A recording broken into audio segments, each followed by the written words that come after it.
രണ്ട് രാജാക്കന്മാർ 16-ാം അധ്യായം. ആഹാസ് യൂദാ രാജാവ്. റമാലിയായുടെ പുത്രനായ പെക്കാഹിൻ്റെ 17-ാം ഭരണവർഷം യൂദാ രാജാവായ യോഥാമിൻ്റെ പുത്രൻ ആഹാസ് ഭരണം തുടങ്ങി. അപ്പോൾ അവന് 20 വയസ്സായിരുന്നു. അവൻ 16 വർഷം ജെറൂസലേമിൽ ഭരിച്ചു.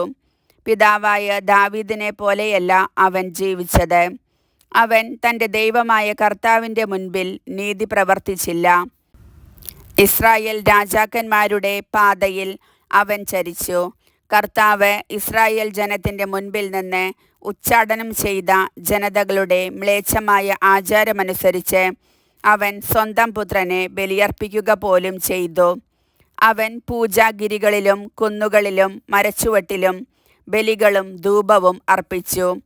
സിറിയ രാജാവായ റസീനും ഇസ്രായേൽ രാജാവും റമാലിയായുടെ പുത്രനുമായ പെക്കാഹും ജെറൂസലേമിനെതിരെ വന്ന് ആഹാസിനെ ആക്രമിച്ചു. എങ്കിലും തോൽപ്പിക്കാൻ കഴിഞ്ഞില്ല. അക്കാലത്ത് ഏദോം രാജാവ് ഏലാത്ത് വീണ്ടെടുത്ത് ഏദോമിനോട് ചേർക്കുകയും ഏലാത്തിൽ നിന്ന് യൂദാ ജനത്തെ ഓടിച്ചു കളയുകയും ചെയ്തു. ഏദോമ്യർ ഏലാത്തിൽ വന്നു. അവർ ഇന്നോളം അവിടെ താമസിക്കുന്നു. ആഹാസ് ദൂതന്മാരെ അയച്ച് അസീറിയ രാജാവായ തിഗ്ലാത്ത് പിലേസറിനെ അറിയിച്ചു, ഞാൻ അങ്ങയുടെ ദാസനും പുത്രനുമാണ്.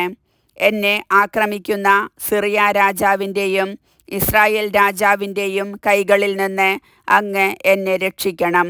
ആഹാസ് ദേവാലയത്തിലെ സ്വർണവും വെള്ളിയും കൊട്ടാരത്തിലെ നിധികളും അസീറിയ രാജാവിന് സമ്മാനമായി അയച്ചു. അസീറിയ രാജാവ് അപേക്ഷ സ്വീകരിച്ചു. അവൻ ചെന്ന് ദമാസ്കസ് കീഴടക്കി. നിവാസികളെ ബന്ധിച്ച് കീറിലേക്ക് കൊണ്ടുപോയി റസീനെ കൊല്ലുകയും ചെയ്തു. ആഹാസ് രാജാവ് അസീറിയ രാജാവായ തിഗ്ലാത്ത് പിലേസറിനെ സന്ദർശിക്കാൻ ദമാസ്കസിൽ ചെന്നപ്പോൾ അവിടത്തെ ബലിപീഠം കണ്ടു.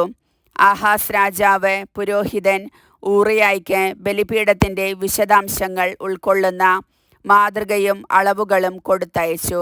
ആഹാസ് രാജാവ് ദമാസ്കസിൽ നിന്ന് തിരിച്ചെത്തുന്നതിന് മുൻപ് അവൻ കൊടുത്തയച്ച മാതൃകയിൽ പുരോഹിതൻ ഊറിയ ബലിപീഠം നിർമ്മിച്ചു. ദമാസ്കസിൽ നിന്ന് വന്നപ്പോൾ രാജാവ് ബലിപീഠം നോക്കിക്കണ്ടു. അവൻ അതിന്മേൽ ദഹനബലിയും ധാന്യബലിയും പാനീയബലിയും സമാധാന ബലിയുടെ രക്തവും അർപ്പിച്ചു.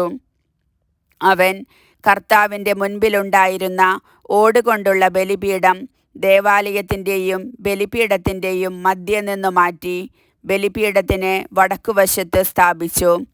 ആഹാസ് രാജാവ് പുരോഹിതൻ ഊറിയായോട് കൽപ്പിച്ചു, മഹാബലിപീഠത്തിൽ പ്രഭാത ദഹനബലിയും സായാഹ്ന ധാന്യബലിയും രാജാവിൻ്റെ ദഹനബലിയും ധാന്യബലിയും ജനത്തിൻ്റെ ദഹനബലിയോടും ധാന്യബലിയോടും പാനീയബലിയോടും ചേർത്ത് അർപ്പിക്കണം. ദഹനബലിയുടെയും മറ്റു ബലികളുടെയും രക്തം അതിന്മേൽ തളിക്കണം. ഓട്ടുബലിപീഠം എനിക്ക് ഉപദേശമാരായാനാണ്. ആഹാസ് കൽപ്പിച്ചതുപോലെ അവൻ പ്രവർത്തിച്ചു. രാജാവ് പീഠങ്ങളുടെ ചട്ടം മുറിച്ചു മാറ്റുകയും ക്ഷാളനപാത്രം നീക്കം ചെയ്യുകയും ഓട്ടുകാളകൾ താങ്ങുന്ന ജലസംഭരണി അവിടെ നിന്ന് എടുത്ത് കല്ലിൽ തീർത്ത പീഠത്തിന്മേൽ സ്ഥാപിക്കുകയും ചെയ്തു.